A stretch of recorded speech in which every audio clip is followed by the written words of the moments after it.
Shabbat Shalom, Mishpaka. Just thought I would create a little video here since I am somewhat unfortunately celebrating second Passover. But that's because the first one was botched. But righteous men have humility, and they're not arrogant, judging others. But since I have my Passover meal prepared here, I've got some bitter herbs there, the small break off of unleavened bread in the background there. Got some wine here, and I thought I would show everyone how to drink wine according to Torah. So first, you get some wine in your glass there.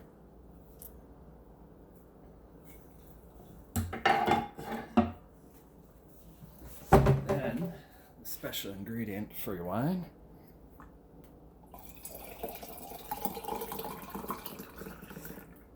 There you go.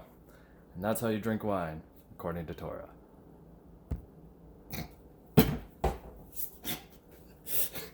Little glass. There you go.